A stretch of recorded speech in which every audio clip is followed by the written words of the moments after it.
அஸ்ஸலாமு அலைக்கும் வரஹ்மத்துல்லாஹி வபரகாத்து. கண்ணியமிக்க அல்லாஹ்வுடைய நல்லடியார்களே, எனவே இவர்கள் சோதனையை சாதாரணமாக நினைத்து கொண்டார்கள். சாதாரணமாக நினைத்து கொண்டார்கள் என்பதற்கான உதாரணம், துனியாவை தீர்வாக ஆக்குகிறார்கள்.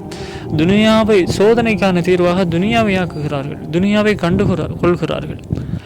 இவை நான் சோதிக்கப்பட்டேன், கஷ்டப்பட்டேன், சிரமப்பட்டேன், பல துன்பங்களுக்கு அப்பால் நான் வாழ்வது உலகத்தில் சிறப்பான ஒரு வாழ்க்கை. அல்லாஹ் என்னை உலகத்தில் உயர்த்தி வச்சிருக்கிறான்.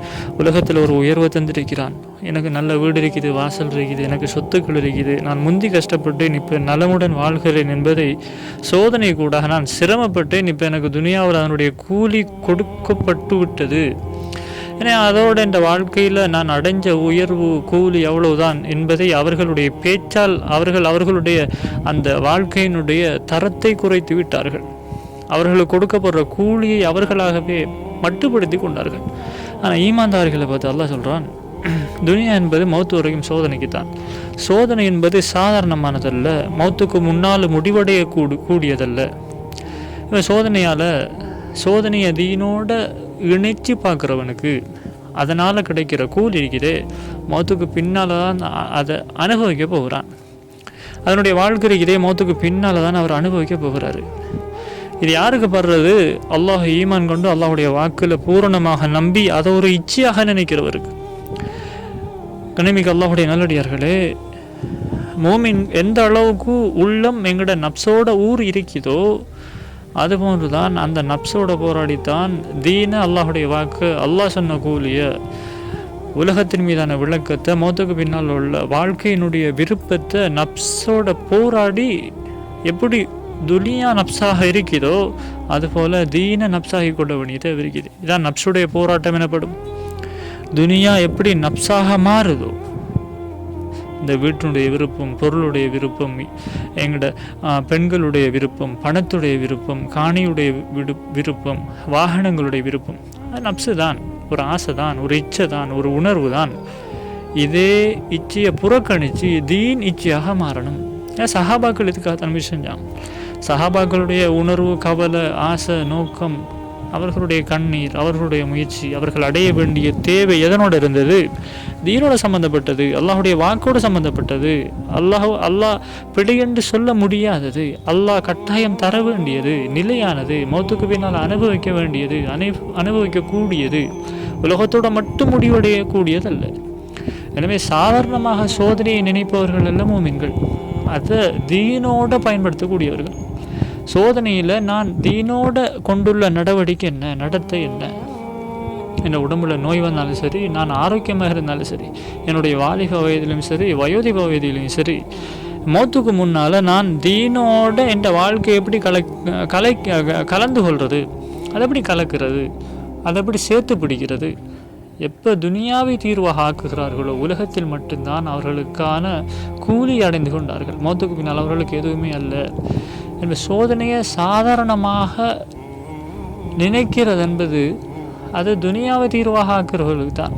அல்லாஹ் சோதிக்கிறான் என்ற அல்லாஹுடைய தலைப்பு இருக்கிறதே, அதான் மூமின்களுடைய தலைப்பு. அல்லாஹ் சோதிக்கிறான் என்பதை மறந்த மூமின் அல்லாதவர்கள் அவருடைய தலைப்பு இருக்குது, அது துனியாவுடைய தலைப்பு, அவர்களாக உருவாக்கி கொண்ட தலைப்பு. நான் கஷ்டப்பட்டேன், சிரமப்பட்டேன், இப்போது நல்லா வாழ்கிறேன், எனவே நான் செஞ்ச அமலுக்காக எனக்கு உலகம் தரப்பட்டிருக்குது இன்னும் பேசுவாங்க. கண்ணியமிக்க அல்லாஹ்வுடைய நல்லடியார்களே, இப்படி விளங்குறல்ல, தீன் என்பது தான் பாவிக்கப்பட வேண்டியது, பயன்படுத்த வேண்டியது. மௌத்துக்கு முன்னால் உள்ள எங்களோட வாழ்க்கையினுடைய அனைத்து நிலைமைகளிலும் பாவிக்கப்பட வேண்டியது, பயன்படுத்த வேண்டியது. அதுக்கு தான் பலன் இருக்குது, அதுக்கு தான் நிலை இருக்குது, நிலையான தனம் இருக்குது, எங்களோட கூலி இருக்குது, நாங்கள் கொண்டு போக வேண்டியது இருக்குது, யாரும் பறிக்க முடியாதது இருக்குது, தீனு கூட அடையக்கூடிய அதுக்குள்ளே தான் இருக்குது. எனவே துனியாவோட அந்த அழியக்கூடிய அந்த துனியாவில் தன்னுடைய சோதனைக்கான தீர்வை தேன்றதுன்றது வெறும் மனோ இச்சை தான், அது தெளிவல்ல. இப்போ நபி அவங்க ஸல்லல்லாஹு அலைஹி வஸல்லம் சஹாபாக்களை இப்படி தான் உருவாக்கினார்கள். ஏன்னா சோதனை வந்தாலும் தீனு கூடாக அதை தீர்வு காண்றது. ஒன்று கிடைக்கும், கிடைக்காமல் போகலாம். ஏன் அப்படி துனியாவுடைய விஷயத்தில் எண்ணம் கொண்டாங்க? நான் என்ன கஷ்டப்பட்டாலும், உடம்புல நோய் வந்தாலும் கிடைக்கலாம், கிடைக்காம போகலாம். ஏன் உலகம் கிடைச்சது வரை கிடைக்காம சரி, அல்லாஹு தாலா அதுக்கான கூலியை நிர்ணயிச்சிருக்கிறான் மௌத்துக்கு பின்னால். ஏன் இவர் தீனோடு நடந்து கொள்கிறார், தன்னுடைய வாழ்க்கையினுடைய அனைத்து நிலைமைகளிலும் தீனோட எப்படி என்ற வாழ்க்கையை கலக்கிற என்றதனுடைய சிந்தனையோடு அவர் விடுபடலை, அதை விட்டு கொடுக்கல, அதோட தொடர்ந்து பயணிக்கிறார். இவருக்கு தான் நிலையான கூலி கிடைக்கும். கொண்டு போகிற கூலி என்றது மௌத்துக்கு பின்னால் கொண்டு போகிற கூலி.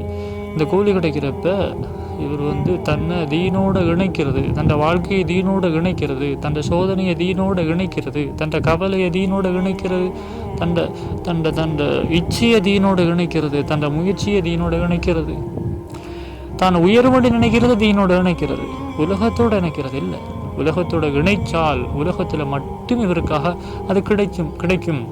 அது கிடைக்காம போகும். மௌத்துக்கு பின்னால் அது அவருக்கான எந்த வருமானத்தோடையும் அவர் செல்லவில்லை. அதனால் அங்கே இல்லை. இங்கே எதை கொண்டு போகிறோமோ அதுதான் அங்கே இரட்டிப்பாக, அதனுடைய கூலியாக, அதனுடைய டிமாண்ட் அங்கே கொடுக்கப்படும். இங்கே அவருடைய எண்ணத்தை உலகத்தோடைய சுருக்கி கொண்டார். அதனால் மௌத்துக்கு பின்னால் அவருக்கு எதுவுமே அல்ல. எனவே மூமின்கள் கொண்டு போகக்கூடியவர்கள், விட்டுட்டு போகிறவங்க அல்ல. அதென்ன கொண்டு போகக்கூடியவர்கள்? மூமின்கள் விசுவாசிகள் கொண்டு போகக்கூடியவர்கள், விட்டுட்டு போகக்கூடியவர்கள் அல்ல. என்னத்தை கொண்டு போகக்கூடியவர்கள்? தீனோட தன் வாழ்க்கையை இணைச்சி அல்லாஹ்தாரானே ஒரு கூலி, அதை உலகத்தால் பறிக்க முடியாது, உலகத்தால் பிரிக்க முடியாது. அந்த கூலியை கொண்டு